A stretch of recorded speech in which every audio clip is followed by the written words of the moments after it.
from aside from GP and everything else we can do. It's really who we can connect you to. And there's some wonderful people who are going to speak to that now. So I'm going to ask Alpesh. Now, Alpesh is one of the deal makers also, and you might recognize Alpesh's face on television sometimes, not Crime Watch UK, but sometimes he does review papers for the BBC, don't you, Alpesh? Come on. Oh, do you want me on? Don't be shy. Oh, no. And can ask the members of the next panel also to join us on stage. Thank you. Take it away, Alpesh. Thank you. Thank you kindly. Look, I'm going to stand at the lectern. Very simple rule. If ever you get the opportunity to stand behind a lectern which says UK government, take it. You can do your selfies later when you go back to your own country, say, hey, guess what? I landed in Britain and I'm now working for the government. You can say you represent the government if you want. We don't mind. First things first, stand up a second, please, if you wouldn't mind. And I'll tell you why, before I introduce the panel. Thank you. It's not because we want a standing ovation or anything. That'll come at the end. The reason is, I got a message from my personal trainer saying you need to move, so I thought you'd appreciate it, get more energy in the room. Yeah, you can sit down now, yay! Nearly got a round of applause there. Yeah, thank you, you can sit down now. Thank you for that, it'll help. Before I introduce our wonderful panel, a few of whom I've met before.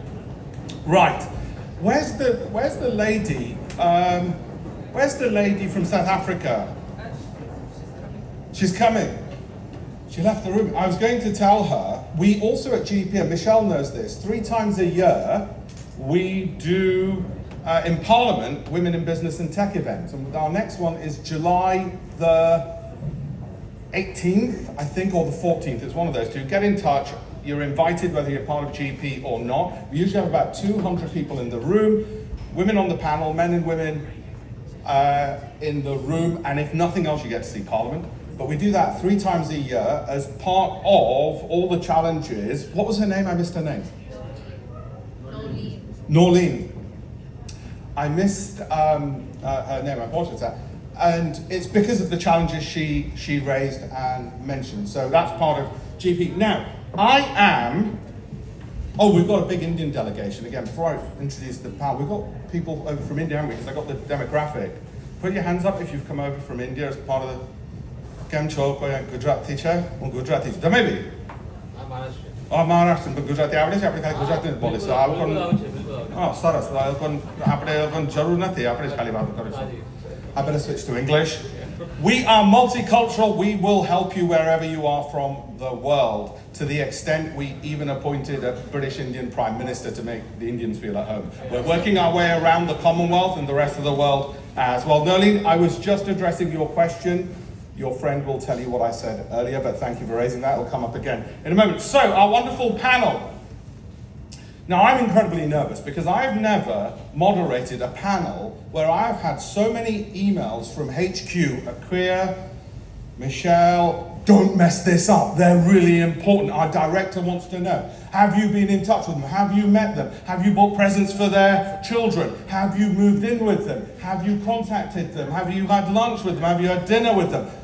I mess this up, forget Dealmaker, I will be deal breaker. Okay, so this has got to be bloody amazing, otherwise the unemployment numbers are going up. That's right, I said, look, Michelle's looking at me going, yeah, you're getting sacked in the morning, you mess this up. So I know you're VIPs and I'm really worried. Whatever you do, just Google review me, 5 stars please. Now, if you want to get something right, we've spoken about AI. What do you do? So I thought, well, I'm going to mess this up. So I asked AI, can you do some research on my panels and give me something about them, search the deep web, the dark web if you need to, and let me tell you what it came up with. Yeah, you break into a sweat right now. Oh, okay. First of all, I will allow you to introduce yourselves a little bit. Marco de Novellis, Group Editor, Founders Forum. Marco, put your hand up so everyone knows who you are. Okay, this is what artificial intelligence, the greatest thing humanity has invented, said about you. He's the content maestro who turned Tech Nation reports into must-reads, proof that editorial power can shape policy, not just page views. That's a round of applause right there, right? I mean, that's pretty impressive. Stephen Brown, head of Barclays Eagle Labs. That's what it said. You better be. You better be. No. This is what AI said. Our resident ecosystem builder, if startups were eagles, he'd be the hen house. I think that's a compliment. I think that's a compliment. That is amazing. And we're going to talk about how we can use Eagle Labs to make our businesses soar. That wasn't even AI, that was human intelligence. Jonathan, we met earlier on, Country Digital Acceleration Cisco, right? This is what look, that's what it said. I know it says something different here, don't worry about it. This is what AI thinks you do. I'm very worried. And this is what it said. He's Cisco's high voltage conduit powering Europe's digital electrification one cloud at a time. Let me tell you something about what Cisco do. They program this stuff into AI. That's why you got that one, okay? You come on, tell me. That was you. That's all you, right? Yeah, you get Work in progress. I'm recording this. Your wife's getting a copy of this, isn't she? Hey, guy, Anyway, Veronica, we've spoken before. Innovate UK. Now, this is what it says about you. Don't worry, it's good. It's good. No, this is exciting. She's the innovation gatekeeper. If there's R&D money to unlock, Veronica's got the key and the map. Whoa, another round of applause there, right there. Okay, so, I don't think I've sacked yet, but I'm working on it, right. Now, I am going to ask you to all introduce yourself, but with one high value tip for the audience. The session is UK tech ecosystem enablers. How can we help? One line on how you help everybody in this room. I'm going to start with you, Jonathan, first, please. Okay, well, it's difficult to follow that set of introductions. But yes, Jonathan Elting from Cisco. As I mentioned earlier, I work on the Country Digital Acceleration Program. And I think that's probably the best place to start, and it was how I ended my 5 minutes earlier for those that were here. It's part of Cisco's long-term growth strategy. We're very much concerned with the growth and the profitability of our partners. We have a global partner network, as I mentioned, and it's an extremely strong community in the UK. And if you're not part of it already, I'm conscious some of you may be, we'd love you to join that partner network. And one of the easier ways to do that is to come and get involved in one of the digital projects that we invest in every year in the UK. We often need exciting new technology that our customers are looking for to complete an end-to-end solution. We might have the core networking or the wireless and the cybersecurity, but we might not have the final application that the customer sees or that the patient sees in the hospital. And that's often where we find our partner community comes into its own. So very much invite you to check us out, and if we get the chance, love to have a conversation with you. Thank you. Veronica. So I'm an innovation and growth specialist and Innovate UK Business Growth. So you probably heard about Innovate UK, which is the UK's sort of innovation agency. But what we do is we give wraparound support to companies across three things. I'll say IP strategy, funding and finance, and internationalization. My tip would be that it comes from my personal experience. I came to the UK, as you can tell by my accent, I wasn't born here. I came here 20 years ago. I was very confused because there were so many opportunities and so many possibilities and all these amazing programs that all my fellow panelists are representing, and you don't know where to start. So for me, the key thing was, the one thing that I say is find the right opportunities that would take you to your next step. So don't grab an opportunity just because it's there. By this I mean, don't apply for grant if you think, because you just think, ooh, free money. If that's going to take you away from what's your next step in your journey. And a great way of doing that is by working with all these advisors, so all these programs that we're here, and even more so the Global Entrepreneurs Program, we were told to complement the moderators. No. That was Eamon. Eamon needed the compliment. I'm good. If you work with Alpesh and all the other deal makers, try to use them as sort of your thinking buddies to find the opportunities to take you to your next step. That's my tip. Thank you very much. And I will also ask them how you get to access them as well in a moment. Marco, please. Hi, yes, I'm Marco Di Novellis. I'm the content maestro referenced earlier.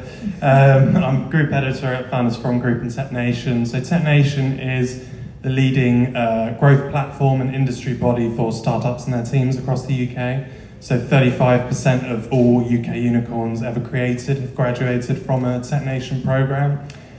We've supported over 5,000 UK startups over the past 10 years and accelerated 1,200 of them through 50 plus growth programs. We have various programs combining mentorship, networking, both invite only and application based for startups from pre-seed to pre-IPO. And so we can talk more about that. And we're also the official endorsing body for the Global Talent Visa, so enabling you to come to the UK. Top tip is, I guess, networking sometimes gets a bad rep. I personally hate like quick dating style networking events. Apologies if anyone organises those. But networking with purpose and knowing who you're connecting with and why. In the UK, it's critical to have those networks, and before long you realise it's quite an intimate ecosystem, and it's only one or two connections before you find the people who can really unlock those doors. That's really what Tech Nation is about as well. So network, whether you like it or not. Thank you kindly. Stephen. Hello, my name is Stephen Brown. I definitely don't feel quite as important as I was made out, but if you do want to move in with me, we have got a spare room. Oh, fantastic. Yeah. So I run Barclays Eagle Labs. We are a national network of business accelerators. We have 42 Eagle Labs up and down the country, from Kilmarnock to Southampton, in all of the regions and nations of the UK. Top three missions, it's solving founders' problems, so money, skills, ecosystems and connectivity, high quality ecosystems, as Marco said. To date, since we launched, we've helped over 17,000 businesses raise 4.8 billion in lifetime funding, VC.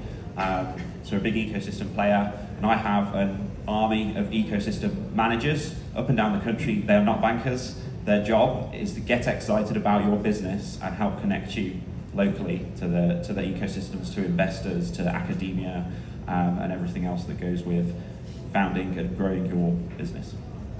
My top tip Yes, please. would be, in terms of starting a business in the UK, do it, but don't do it alone. I think most of the problems you're going to face can be solved either by your networks or by your networks. So don't go it alone. Reach out, talk to people, connect with us, not just us as well, but all of the panelists here today, and see what support's on offer. It's one of the most important things you can do. Thank you. Michelle, it's going well. Stephen said I can move in with him. Just so you know. All right, now, I want them to get this top value, which is, what does the ideal person who approaches your organization look like? So we can do a bit of sort of matchmaking, as it were. And how should they approach you? Because there's no point in people coming along and there's not a match, let's say, between them and Cisco and so on. So again, if I can start with you first, Jonathan, what does the ideal person in this room look like who you would say, yeah, actually that's a good match for us, and this is how they should get in touch? I think it's great that you asked about the person rather than the business as such. I was going to say rather than the man, because that's exactly correct. It's 99%. It tends to be, I suspect, it's male dominated, and we do want to make sure that there's that equality of opportunity. But yeah, rather than the business, the person. Yeah, absolutely. And I think it's kind of the general rules in life, to be honest. I think we want people to speak plainly to us. I mean, technology industry is kind of terrible for TLAs, three-letter acronyms, and hype particularly around new and emerging technologies. I think we just want people to speak plainly, and we'll try our best to do the same as well. I think, just being very honest about where you are and what you're looking for. If we can be, very trusting from the get-go and talk plainly with each other about what we're looking for and what we need, and perhaps what we don't need and what we're not looking for right now, I think that just speeds things along and helps us build a high trust kind of relationship. But as I mentioned, we can't really do very much alone as a business. And to this topic of relying and partnering and depending on other people and other businesses, that's been our model from the very beginning. We do, I think, still around 90% of our business is through partners. So we don't actually sell very much directly ourselves. So we are hugely and highly dependent on a fantastic set of partners, which is always a growing ecosystem and a growing community, which I think partners benefit from working with us, but they also hugely benefit from getting to know one another as well. How should they get in touch? Ooh, well, today's the perfect opportunity. I'm here. I mean, there are many avenues into Cisco. We obviously have a global partner organisation and representatives of that here in the country. There's our country digital acceleration programme, which I represent. And I've even seen some of our technical people just get at a networking event, meet a founder, and then get so enthusiastic about that person and about their plans and their technology and their business that they actually drive that through the various barriers that sometimes need to be knocked over in a big corporate like ours. So it's that person-to-person connection that can sometimes be enough, at least to get you into a door and exposed to a number of customers and opportunities that may not happen for you as quickly or potentially at all. Thank you. Stephen, roommate, tell me. Sure. So in terms of who, I broadly think we've probably got something for everyone in Eagle Labs. If you're very early stage, you're not sort of regionally connected. We've got a whole host of kind of digital channels that you can get to. We've got an Entrepreneurs Academy, for example, where you can get digital online learning. We have a Barclays demo directory, which is where founders can kind of come and put their pitch. So if you're right at the sort of early stage, you come and put your pitch in our demo directory, and then we've got 500 curated investors who are looking at those pitches in the digital channels. We have a human-led version of that, so dependent on your own geographies, we're probably going to be relatively close to you, and so there'll be good access to an Eagle Lab hopefully within your region. So come and see us in person, head online as well. And check out the Eagle Labs website, and there's a whole host of services that you can connect to there, and come and see our physical presence and participate in our programs. But in terms of who we're looking for, I think there's probably something for everyone in Eagle Lab. We've talked a lot about supporting underrepresented communities. That's something that we're super passionate about as well. I think it has to be baked into the proposition rather than like bolted on, and that's why we run dedicated programs for female founders. That's why nearly half of the users on our digital platform self-identify as diverse, and it's something that we're all super passionate about. I've seen the statistics on VC into fully female-led businesses, and it sucks. And we work very closely. So Hannah Bernard, my CEO, is co-chair of the Investing Women Task Force that was mentioned earlier. So we're all super passionate about equity for female entrepreneurs. Thank you. Before I ask you, Marco, how many people have already at least sent one invite to one of the people on the panel on LinkedIn already? What's wrong with the rest of you? Forgot your Send more phones to at you, home? Marco. It's good to know. Well, it's useful because then you can say, look, I met you at the conference and I think it's warmer that way, and people take you feel more obliged to reply than just those random sales ones that people get. Marco? So Tech Nation, we have a variety of growth programs for different types of startups, and again, from pre-seed to pre-IPO, so all stages. Our mission is supporting founders at every stage of their journeys, so we are all focused on the founder. So we have like a climate program for climate tech startups. We have Libra from founders from underrepresented groups in the UK. Future 50 is our pre-IPO invite-only network, where the likes of Revolut, Monzo, Deliveroo have all scaled through that program. We have a fantastic program that launched last year with Motability Operations called CREO, which is focused on founders innovating around disabilities and founders with disabilities as well, which has been such a successful network and first push last year. And we also have Rising Stars, which is probably our most open form program, which is a UK-wide pitch competition Just yesterday at London Tech Week, we gave away £1 million to the winners who pitched on stage at London Tech Week yesterday. A startup that does stuff around sales and development and complicated things you know more about than me. And it's open to anyone across the UK to apply. This year the focus was B2B startups, and it's tweaked slightly each year. So we have all these different programs, and best way to get in touch is on our website, reaching out to the program leads for those programs, through one of the team at events like this, and LinkedIn's a great way to do it. And onto your point, a point that was made earlier around representation of founders in VCs and how Europe is very much like investment bankers in suits. We also, through Founders Forum Group, have a VC fund, First Minute Capital, which is a seed fund where all the LPs are unicorn founders. So it's very much that founder focused in our group.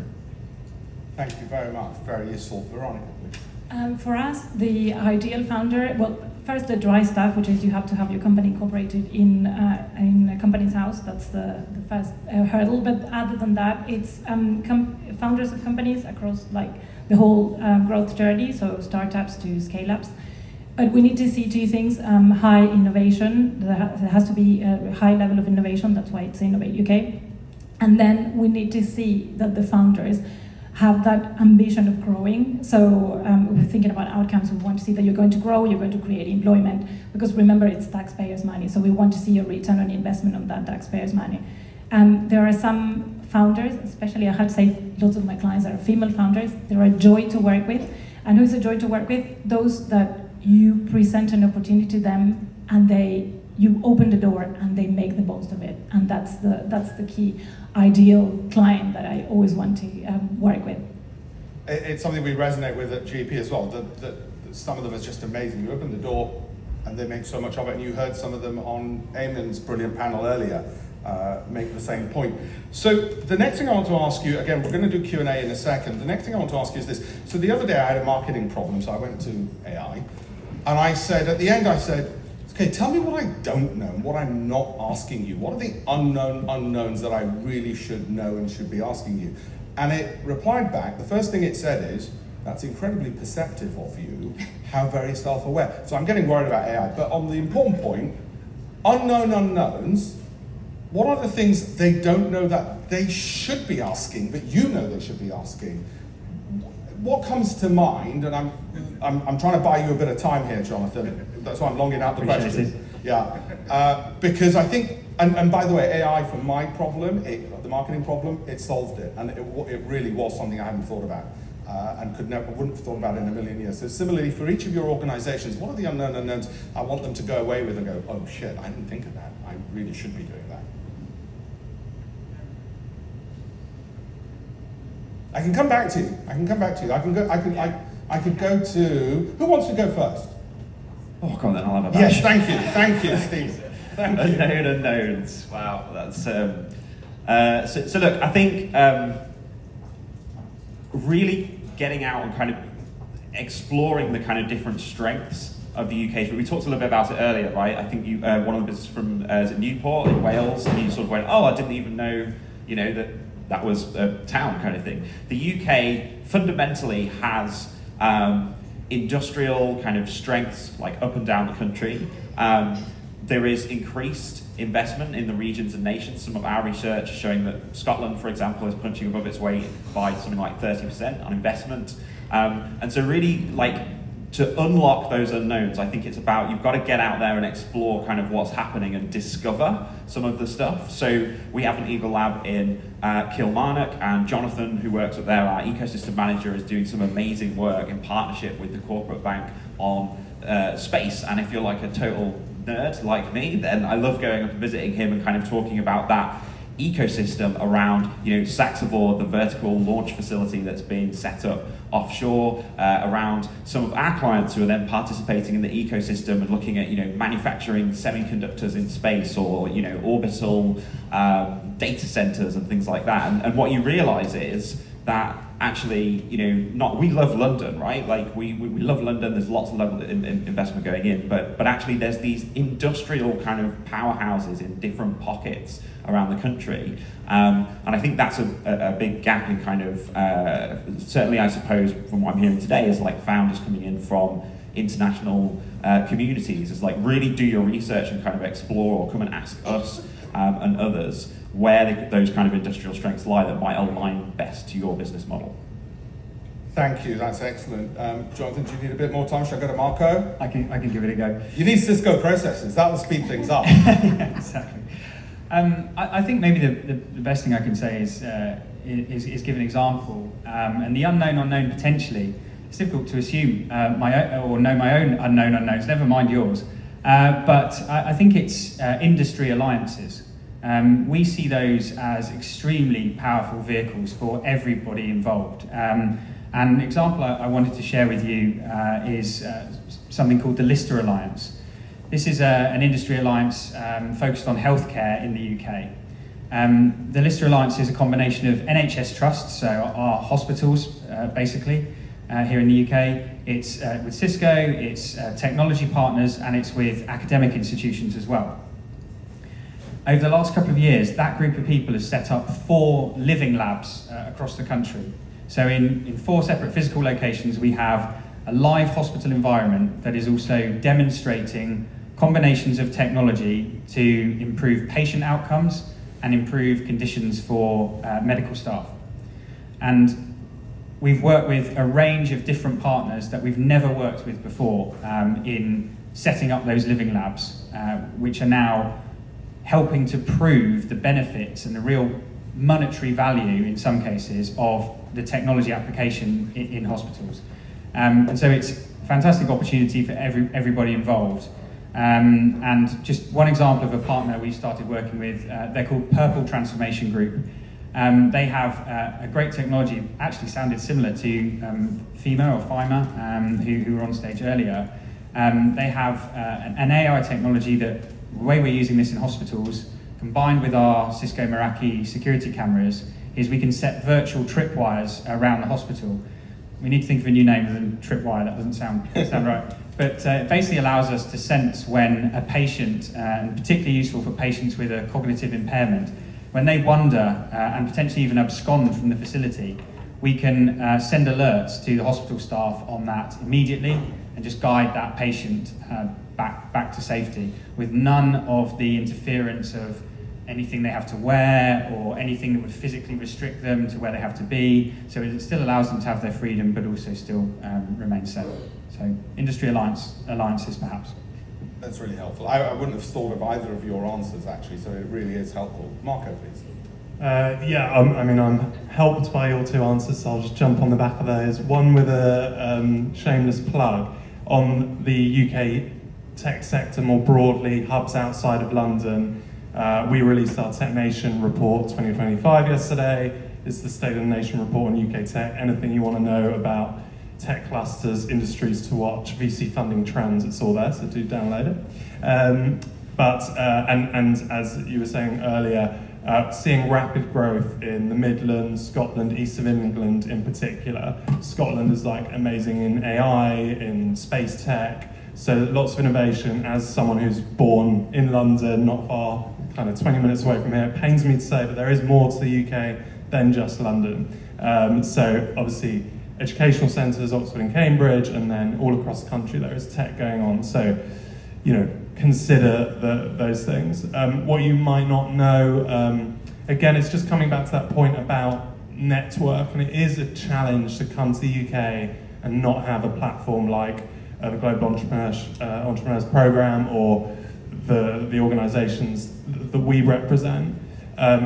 It's so critical, and it just opens doors. So people who've come through our visa program, for example, that in itself is a network, and we've had instances where matching people with mentors, they become their first angel investors, or through a accelerator we're running a program then with one of the sponsors, a corporate sponsor, ends up being acquired by that sponsor. There's so many of these kind of connections that really you need to break through and work with the community here today in order to get that first step and make those connections.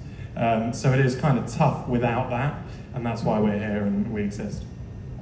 Thank you very much, Marco. Veronica. I'll just build up from what's already been said in terms of like the partnerships and the collaboration.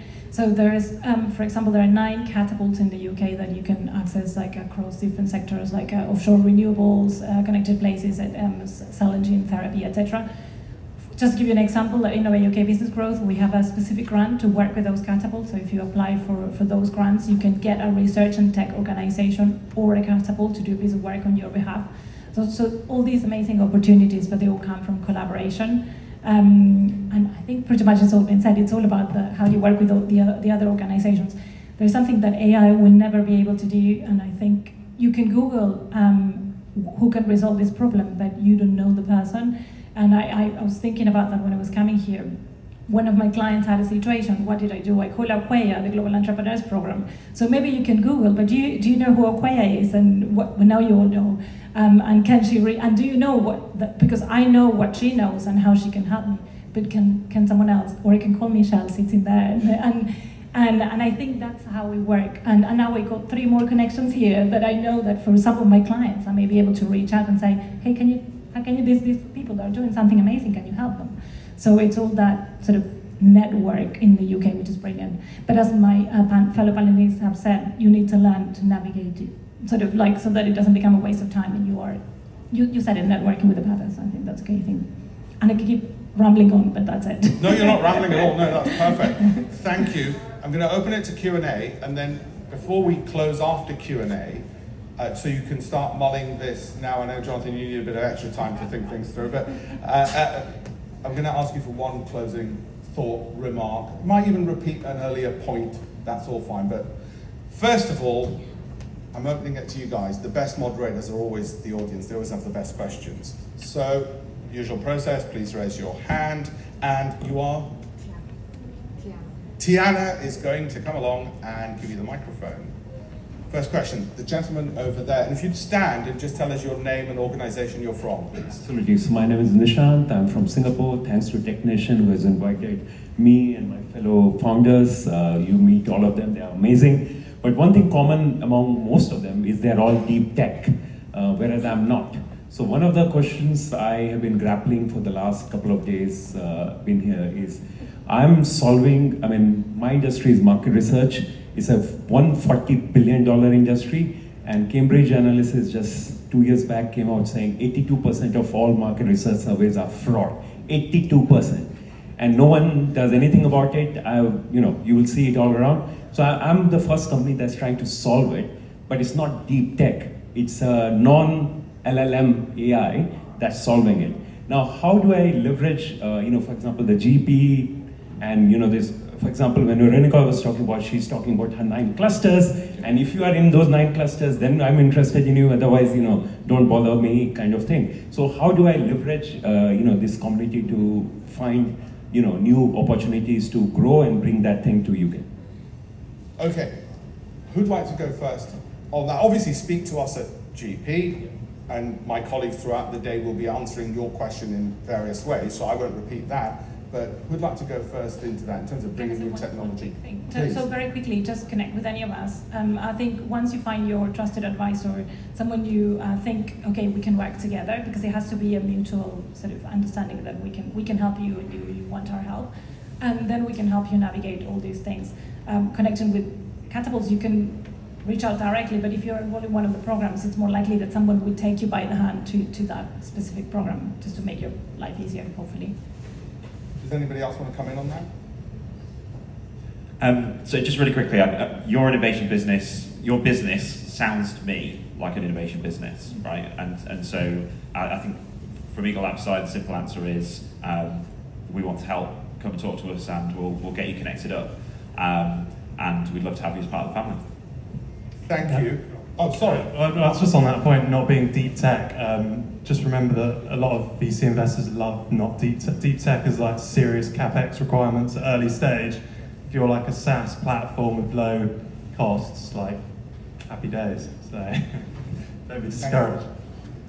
And Nishant, I think from Cisco's perspective, and to your point about it being an innovation-led business and probably some very precious IP in there, as I'm sure is true for many of you, please do get in touch with us. From a cybersecurity perspective, maybe we can help, and there's actually lots of things that we can offer and help you with for free, from skills-based angle on things, but also actually making sure that you've got access to the latest and greatest technology to detect threats. So that might be one of the ways we can help. Thank you. Nishant, who are your colleagues who've come from beautiful Singapore? Please stand up, stand up, so we know, and everyone else will go, wow, you were the ones who stood up, So thanks for TechNation, thanks to Singapore government for funding us, bringing us here. I was at the stand yesterday, got asked, oh, are you part of TechNation? That was most of the questions I got asked. And they also, how much is the podcast? I said, to me it was free, thanks to TechNation. Good. Well, quite right that you give them a shout out. Fantastic. Good. I'm glad. The other thing is, I flip your question on its head. When GP helps companies land their global headquarters here, we also then, through the UK government and our embassies and consulates around the world, help you export, because you'll be a British company, and then getting into other markets. So if you said, look, I want to access, I don't know, the German market, the French market, the American market, we have our embassies and consulates around the world who will help you access those markets, set up meetings, do some of the market research, etc. So, because we want our companies to export, and the British government is incredibly good at it because they've got a long history of going around the world and trading, and other things, but trading as well. So that's a good reason to be set up in the UK. Now, hands up, please. Who's next? I'm going to go to a lady. I'll come to you next because you've spoken, but the lady next to you, please, and then I'll come to you, sir.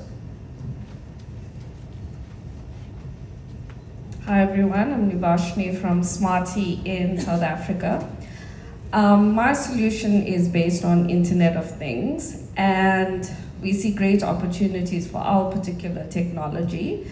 Some of the barriers we are experiencing in South Africa is adoption of new technology, as well as some of the barriers including first costs of capital. So what are some of the barriers we may experience here in the UK as well? Barriers. Well, our job is to try and cut those barriers down.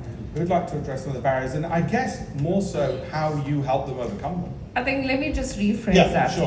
Some of the barriers in terms of first costs and things like that to install our IoT services. You mean the initial cost for the customer? Let's say the customer can't necessarily afford Devices. the full device cost. Okay, understood. I can speak to that, I think. Was it Vashni?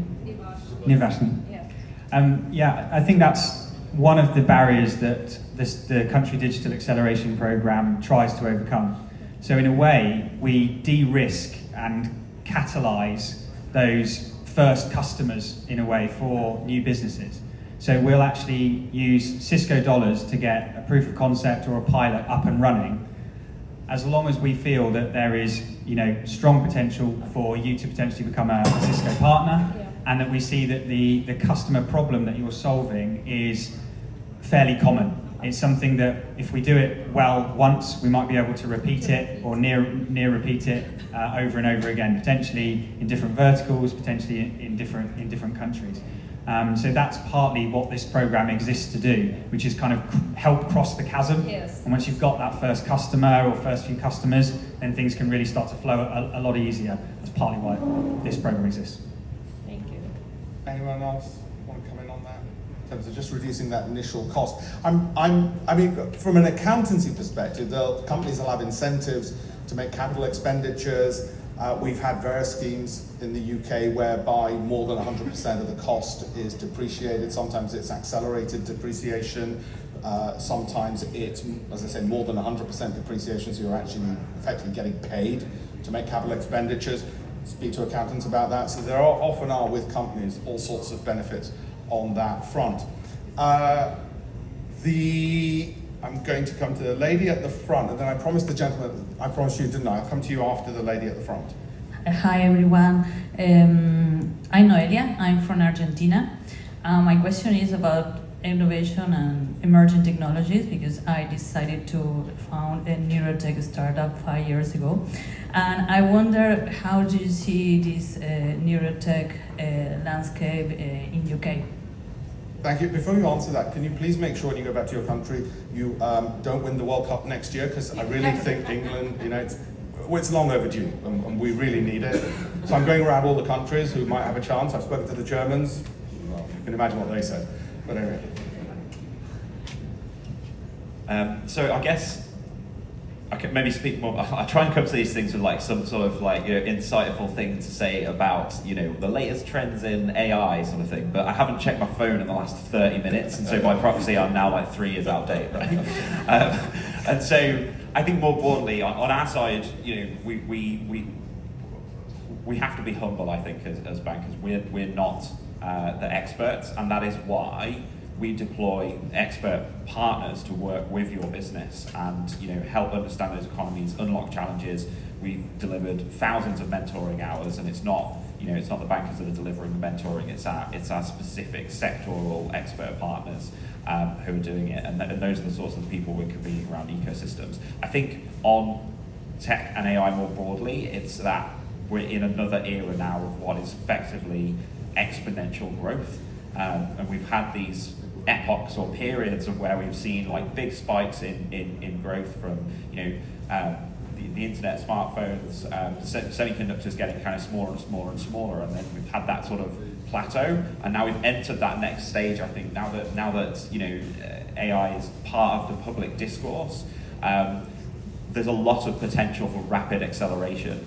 I've spoken to lots of businesses that are trying to like set up consultancies and things like that in artificial intelligence, and they're just struggling with the rate at which it's changing at the minute. And so that's definitely a challenge. But I think more broadly, kind of helicopter view, the UK is going to be a good place to do it. We've got a long history of innovation. Isaac Newton, Alan Turing, right? Like, there's something in the water here that kind of just makes people invent stuff. Do you know what I mean?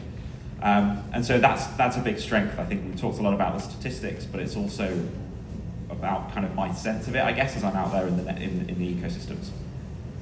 I'll say one more thing. Yes, please. I feel I need to speak because I'm also from Argentina, so I can you can talk to me later.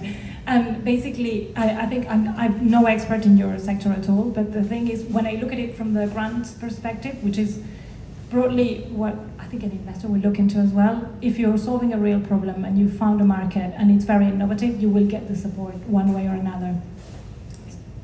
I think more broadly, like health tech, biotech founders who I am, just remember we have the NHS, that's a real potential customer, but there's real intricacies in connecting with the NHS, so it's about finding those people who've done it before and learning from their experiences, who to speak with, who to connect with. It's going to be very different to other markets, your home countries, for example.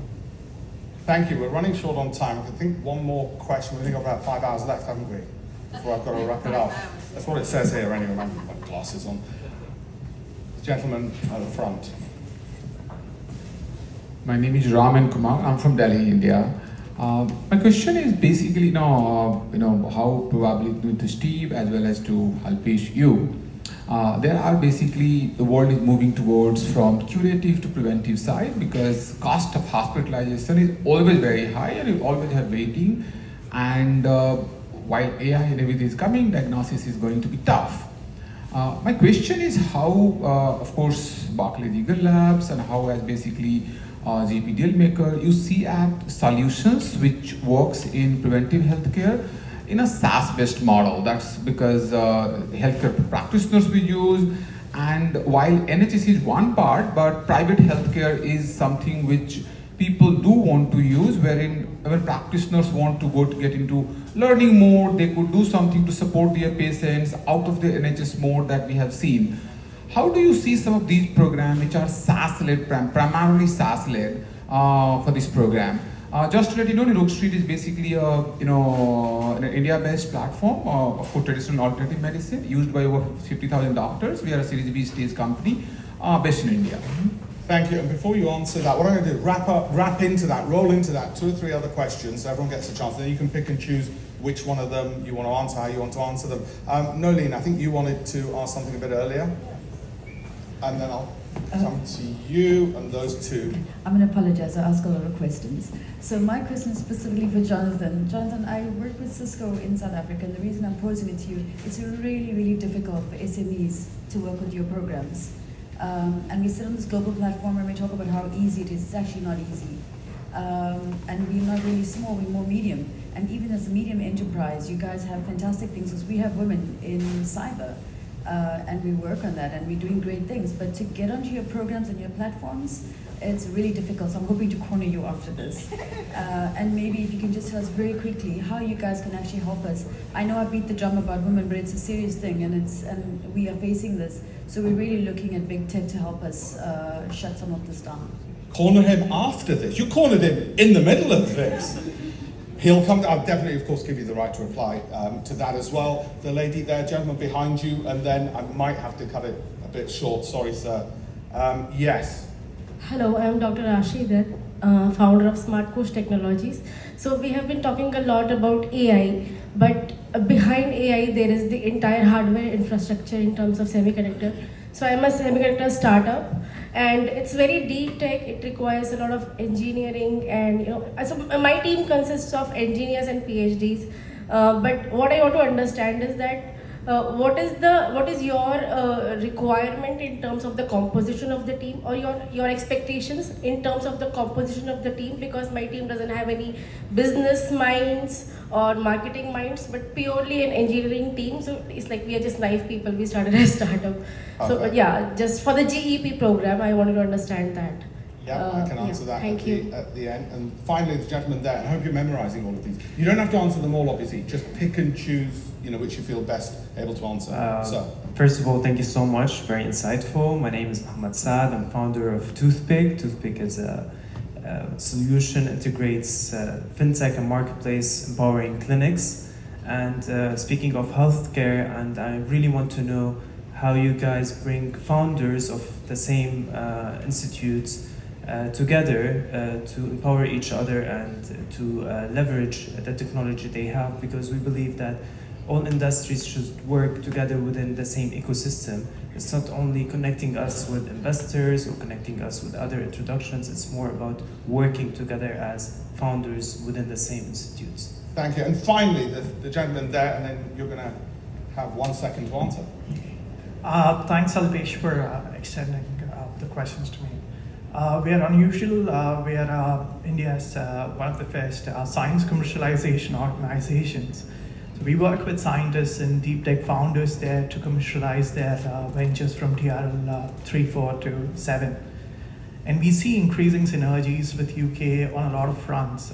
We have a company that is in the Cavendish lab in Cambridge that's expanding to India.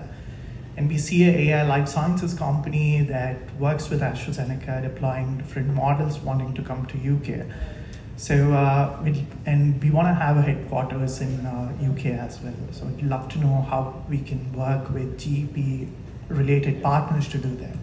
On the GP front, myself and the other deal makers, and just to answer one of the questions, we look for scale-up companies with revenue, doing well in the domestic market. Doesn't mean that if you don't fit that you won't be relevant for the UK government. It might just be one of our other programs, so speak to us and we'll be able to direct you in the right place. We're here all day, so I won't hog that time, but any of those questions that you want to answer. John? Yeah, I mean, I'm compelled to answer your question there, and let's definitely talk afterwards, because I guess like many of us, sort of attracted to problems and want to solve them, but first of all just want to understand sort of what's really going on and how we might be able to help. One thing I would say, just in case it's useful to anyone else operating in that part of the world, over the last few years we've started opening something we call Edge centres. You've heard of those, and that might be a good avenue in. It's basically a physical location where we make our technology available, we make our experts and mentors available to partners and potential partners, and again you've got that community, that ecosystem that you can start to build out. And I think what we often find is that those relationships and those kind of working partnerships really are it's kind of that crucible of that location where those come about, and I think they serve a great purpose, but only if you can access them. So yeah, let's talk afterwards. Thank you. So I think there's one over here about, spoken a lot about AI, but what about the sort of broader infrastructure, right, in the UK? So one of the things that we do, because we obviously have the sort of banking side, as well as that we have a very large corporate division that supports kind of thousands of medium and large corporates. And like one of the things I think that's perhaps part of our secret sauce is that we can tap into that and like bring those corporates in front of the kind of more innovative founders. And then what happens is you start to get, mass market meets innovation, and that's something really special. So a good example of that would be, we had a large corporate care home business called Hallmark Luxury Care Homes, and we helped them to run an innovation challenge. And one of the businesses that was pitching on the day was a company called Ripple, and they are now deploying wearable technology in the care homes that monitors like the blood sugar levels of the residents so that they can kind of improve their own service. So I do think it's hard to get away from AI, innovation, everything else, but I think that the magic moments are kind of happening when you connect it back up to the broader infrastructure. On the deep tech side, and I think you mentioned around a team of kind of scientists, researchers without that startup experience. There's a great ecosystem in Bristol in the southwest called Science Creates, which is all about turning scientists into founders, basically, and very focused specifically on deep tech. So do check out Science Creates. Nothing to do with me, so just not self-promo. And on more to do with us, for women in tech and women founders, we have EQL Her, which is part of London Tech Week. There's a big stand at London Tech Week if you are there, and is a community supporting women tech founders in the UK. And there's the community networking, but also like investor connections, which, as to someone else's point, breaking out of that kind of network of just people like yourselves is similar for our climate program, where we connect our climate founders with fintech founders and founders from our other climate programs, because there's such an intersection there, especially fintech and climate when you get into carbon accounting. So yeah, it's about those connections. We don't at Tech Nation look at like, okay, what's the makeup of your team specifically? It's more about where are you at as a business, what's your idea, what's your early signs of revenue and those sort of things. We assess it holistically as well as look at the team makeup as well. So it's definitely not, if you're looking to get that experience of people with startup scaling experience, that's part of what we offer through our mentors and our programs. So that's where we come in as well. Thank you, Veronica. I don't have too much to add to that. I think it's all been said. I was going to mention something about, but I forgot to. No, I don't know. I have nothing to say. I can be silent, right? I don't know how to say something. Don't worry, because it's time to close. And I asked ChatGPT, how should I do my closing? And I kid you not, the request timed out, try again. Humans are safe. We're allowed to forget this thing doesn't even work properly. Now, before we do the round of applause for our wonderful panel, there's a couple of things I want to say. Just in closing, GP, don't forget, come to all the Dealmakers. We'll be here. We'll answer all those specific questions. Probably the greatest honor of my life, I'm obviously of Indian heritage, but to be able to call myself British, to have set up businesses here, has been the absolute honor of my life. I hope you'll be joining me in setting up British companies. And I want you to think of this. Look at that logo. Look at where it says great. Can you tell me one other country which has the gumption and the balls to go around calling itself great? I mean, that's pretty impressive. I want to be part of that team. Okay, so if for no other reason than to be wearing the flag, it has been the honor of my life also to work with GP and our headquarters team, who didn't get a chance to stand up because the Dealmakers hogged the limelight. Could the headquarters team please stand up? Akua, come on, Michelle. We've got the rest of you all over here. I'm going to say, before we applaud, and my wonderful point person, Rusik, at the back, being very shy and quiet. Thank you, makes my life so much easier. Thank you, my friend, the rest of them are like this. Again, before we do the round of applause, there's one piece of advice. It gets me through a hell of a lot. It's not mine, it's not original, but it bloody works. And I always tell entrepreneurs to take this away from them. Any event, take this away with them, and it is this. You did not come this far to only come this far. Take that away with you. It'll get you through a hell of a lot. Please do, as we started, feel free to stand up, stretch your legs, feel free. And at the same time, you might want to give a round of applause to our wonderful panel as well. There you go. Standing ovation, Raymond. Tony, over to you. Actually, I'm going to... Is this one on? Yeah. Okay. Right. Well, yes. Thank you to all those amazing speakers today. I think you'll agree, and I have to say, from all the questions that you've been asking, I can see that, you know, this has really, really resonated with you today. We've had some amazing panel speakers. So I want to thank the panel speakers. I want to thank you. I want to thank you for taking the time to be here with us. There is going to be a huge opportunity for you now to network with all of these wonderful people that you've been hearing from. Absolutely take that opportunity. It's important, and we want you to do that. There is one very important thing I need to say to you, which is when you arrived, you were given a card, a security card. Please do not forget to hand that in when you leave, because otherwise apparently we will be charged for every card that isn't handed in. And we're a free program, we need the money. One last thing I'd like to say is Dealmakers, just so that everybody remembers who you are, can you stand up again, give everybody a wave. These are the people that you need to go and network with, as well as the people behind me. So go and grab them now. A huge thank you to Akoya. If she had not worked on this, we would not be here today. Huge thank you to Yahoo, and a huge thank you to Cisco. Have a great networking session, and see you again soon. Thank you.